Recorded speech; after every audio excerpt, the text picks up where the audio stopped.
ഞാൻ ഇല്ല, നൽകിയിട്ടില്ല. ഞാൻ ഈ രഞ്ജിത്തിനെതിരെ പരാതി നൽകാൻ ഞാൻ ഒരുപാട് 2-3 ദിവസമായിട്ട് പ്ലാൻ ചെയ്തിരുന്നു.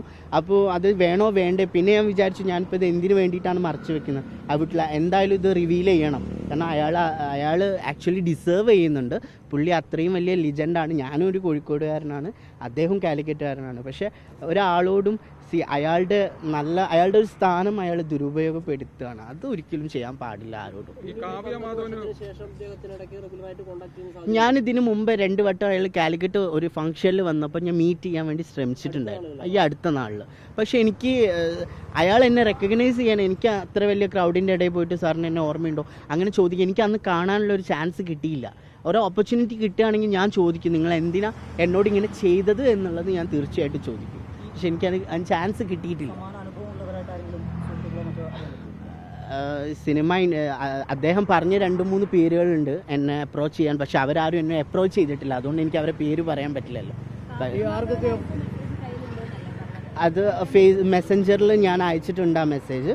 അത് എനിക്ക് ഇപ്പം കാണിക്കാൻ പറ്റില്ല, ബട്ട് അയക്കാൻ ഇല്ല. ആ മെസ്സേജ് എൻ്റെ കയ്യിലുണ്ട്.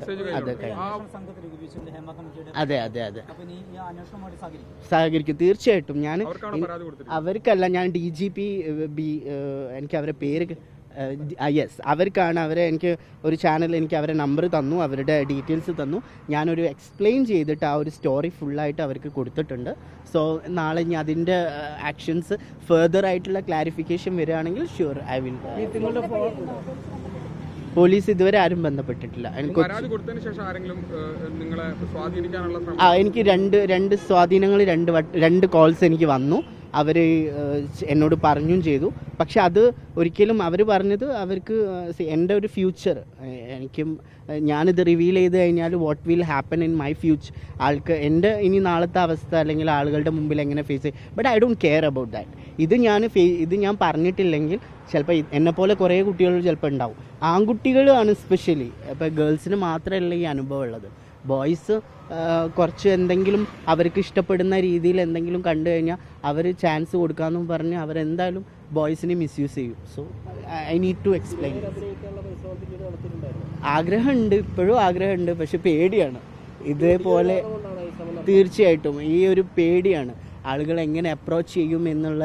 ഇത് കാസ്റ്റിംഗ് കൗച്ച് എന്ന് പറഞ്ഞാൽ അല്ലെങ്കിൽ ഇതേപോലെ ഈ പവർ ഗ്രൂപ്പ് എന്ന് പറഞ്ഞ സംഭവങ്ങളൊക്കെ ഉണ്ടാവുമ്പോൾ എനിക്ക് സിനിമയിൽ ഇപ്പോൾ അദ്ദേഹം എന്നോട് പറഞ്ഞ 2-3 ആൾക്കാർ ഇന്ന് കേസിലൊക്കെ പ്രതികളാണ്. സോ ആ പറഞ്ഞ ആൾക്കാരൊക്കെ എന്നോട് മീറ്റ് ചെയ്യാൻ പറഞ്ഞിട്ടുണ്ടായിരുന്നു. ആ പറഞ്ഞ ആൾക്കാരൊക്കെ ഇന്നുണ്ട്. നിങ്ങളുടെ പടം വരാൻ പറയുക, ഹോട്ടലിന്റെ പുറകിലേക്കൂടെ വരാൻ പറയുക, അങ്ങനെയൊക്കെ ചെയ്യുന്ന സമയത്ത് ഒരു സംശയമൊന്നും തോന്നിയിട്ടില്ല? എന്തുകൊണ്ട് ഇങ്ങനെ പെരുമാറുന്നു എന്നൊരു ഡൗട്ടൊന്നും കിട്ടുന്നുണ്ടായിരുന്നു? ടിഷ്യൂ പേപ്പറിൽ നമ്പർ തന്നത് ഓഫ്കോഴ്സ് എനിക്ക് നമ്പർ പെട്ടെന്ന് തന്നു. എൻ്റെ മനസ്സിലപ്പം ഡയറക്ടറാണ് തരുന്നത്. ആ സമയത്ത് ഫോൺ വലുതായിട്ട് എല്ലാവരുടെ കയ്യിലും ഫോൺ ഇല്ലാത്തൊരു സമയം. അപ്പോൾ എനിക്ക് ടിഷ്യൂ പേപ്പറിൽ നമ്പർ തന്നപ്പോൾ ഞാൻ കരുതിയത് ഓക്കെ പുള്ളി അത്രയും തിരക്കാണ്, അപ്പോൾ ആ സമയത്ത് ഒരു പേപ്പറിൽ നമ്പർ എഴുതി തരിക, അത്രയും ഉദ്ദേശമുള്ളൂ. പക്ഷേ ഈ സ്റ്റെയർ കേസിലൂടെ പിന്നിലൂടെ വരാൻ പറഞ്ഞപ്പോൾ ഞാൻ അന്ന് ശരിക്കും ഞാനൊന്ന് ചിന്തിച്ചു. ഒരു സെക്കൻഡായിട്ട് ഞാൻ ഒരു തോട്ട് ഉണ്ടായിരുന്നു എന്തിനാണ് അങ്ങനെ പറഞ്ഞത് എന്നുള്ളത്. പക്ഷെ അത് പിന്നെ മനസ്സിലായത് ഈ കാര്യത്തിനാണ്. പുള്ളിക്ക് ഒരു രീതിയിൽ അവിടെ എവിഡൻസ് ഉണ്ടാവാൻ പാടില്ല എന്നുള്ളത് ചിലപ്പോൾ പുള്ളി ആഗ്രഹിച്ചിട്ടുണ്ടാവും. ഈ ചിലരൊക്കെ ഒരു സംശയമല്ലേ, നിങ്ങൾ പറയുന്നത് ഇങ്ങനെയൊക്കെ പറയുമ്പോൾ എവിഡൻസ് തിരഞ്ഞാൽ കിട്ടാതിരിക്കാൻ വേണ്ടിയാണ് ഇത്തരത്തിൽ പറയുന്നതെന്ന് ആളുകൾ തെറ്റിദ്ധരിക്കുന്നത്. അത് തെറ്റിദ്ധരിക്കുക. ഇത് നടന്ന സംഭവമാണ്, ഇത് നടന്ന കാര്യമാണ്, എൻ്റെ ലൈഫിൽ നടന്നാണ്, എന്നെ ഹോണ്ട് ചെയ്തുകൊണ്ടിരിക്കുന്ന ഒരു കാര്യമാണ്. ഞാനിപ്പോൾ എൻ്റെ കരിയറിൽ എവിടെ പോയാലും എൻ്റെ ലൈഫിൽ എവിടെ പോയാലും ഇങ്ങനെ ഒരു ഇൻസിഡൻറ്റ് എൻ്റെ ജീവിതത്തിൽ നടന്നിട്ടുണ്ട്. അത് സത്യമായിട്ടുള്ള കാര്യമാണ്. അതിന് ഇനിയിപ്പോൾ എവിടെ പോയാലും ഞാനത് പറയും. അതിൽ തെറ്റായിട്ടൊന്നും എനിക്ക് തോന്നുന്നില്ല. ഇനി അത് ഈ ഒരു ഇൻസിഡൻറ്റ് നടന്ന വിത്തിൻ എ വീക്കാണ് ഞാൻ ഈ മെസ്സേജ് അവർക്ക് അയച്ചത്. ഞാൻ മെസ്സഞ്ചറിലാണ് അവർക്ക് ചാറ്റ് ചെയ്തിട്ടുള്ളത്. നിങ്ങളുടെ സിനിമയുടെ ഡയറക്ടർ രഞ്ജിത്ത് എന്നെ അബ്യൂസ് ചെയ്തു മാഡം. ഒന്നുമില്ലെങ്കിലും മാഡത്തിന് ഒരുപാട് പേര് സ്നേഹിക്കുന്നതല്ലേ, അപ്പം മാഡം ഇതിനെ റിയാക്ട് ചെയ്യുന്ന എനിക്കിതിന് ഒരു ഹെൽപ്പ് വേണം. അവരത് കണ്ടിട്ടുണ്ട്, സീൻ എന്ന് പറഞ്ഞിട്ട് കാണിച്ചിട്ടുണ്ട്, ബട്ട് അവരത് റെസ്പോണ്ട് ചെയ്തിട്ടില്ല. ഒന്നും ഉണ്ട്. എനിക്ക് ആവശ്യപ്പെടുകയാണെങ്കിൽ എനിക്ക് കൊടുക്കാൻ പറ്റും മെസ്സഞ്ചറിൽ. ചിത്രങ്ങളൊക്കെ എടുത്ത് ആർക്കൊക്കെ അയച്ചു കൊടുത്തു എന്നൊക്കെ നിങ്ങൾ ആ പരാതി പറയുന്നുണ്ടല്ലോ. അതെ, അത് എന്നെ ആക്ച്വലി രഞ്ജിത്ത് ഈ ഒരു റൂമിലുള്ള സമയത്ത് എന്നോട് ഡ്രസ്സ് ന്യൂഡായിട്ട് നിൽക്കാൻ പറഞ്ഞ സമയത്ത് രഞ്ജിത്ത് ഒരു നടിയുമായിട്ട് സംസാരിച്ചുകൊണ്ടിരിക്കുകയാണ്. ആ നടിയുടെ പേര് ഞാൻ വെളിപ്പെടുത്തിയിട്ടുണ്ട്, മാതൃഭൂമി ന്യൂസിൽ ഞാൻ വെളിപ്പെടുത്തിയിട്ടുണ്ട്. അവരുടെ പേര് രേവതിയാണ്. നടി രേവതിയായിരുന്നു. അവരുടെ പേര് രേവതിയാണെന്നാണ് എന്നോട് പറഞ്ഞത്.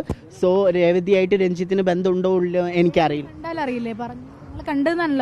ഇല്ല, എൻ്റെ ഫോട്ടോസ് എടുത്തിട്ട് ഇങ്ങനെ അയക്കുന്നുണ്ടായിരുന്നു. അപ്പോൾ ഞാൻ ചോദിച്ചു ആർക്കാണ് അയക്കുന്നത്.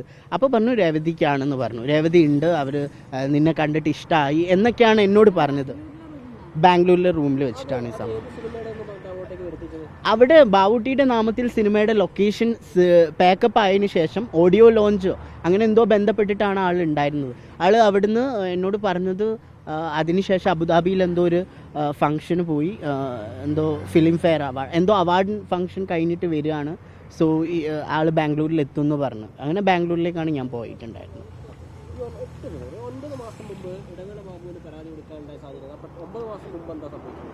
9 മാസം മുമ്പ് ഞാൻ പുള്ളിയെ ബന്ധപ്പെടാൻ ശ്രമിച്ചു. അത് തീർച്ചയായിട്ടും സിനിമയിലൊരു അദ്ദേഹം ഫാഷൻ PG1 അതേപോലെ ഫാഷൻ റാമ്പിംഗ് ഒക്കെ ചെയ്യുന്നുണ്ട്, അതിൻ്റെ കോർഡിനേഷനൊക്കെ ചെയ്യുന്നുണ്ട്.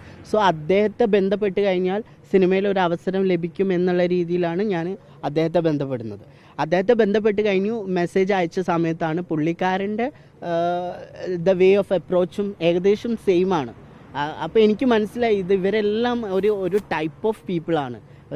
അവരുടെ ആ സംസാര രീതിയിൽ തന്നെ മനസ്സിലാക്കാൻ പറ്റും. ദേ very clear, they are looking for A boys, they looking for A sexual. അപ്പോൾ രഞ്ജിത്തിന്റെ കാര്യം പറയാനല്ല ഇടവേള ബാബുവിനെ സമീപിച്ചു. ഞാനിത് കുറച്ച് കാര്യം ഞാൻ പറഞ്ഞിട്ടുണ്ട്. ഞാൻ രഞ്ജിത്തായിട്ട് ബന്ധപ്പെട്ടിട്ടുണ്ടായിരുന്നു, ഞാൻ പോയി കണ്ടിട്ടുണ്ടായിരുന്നു.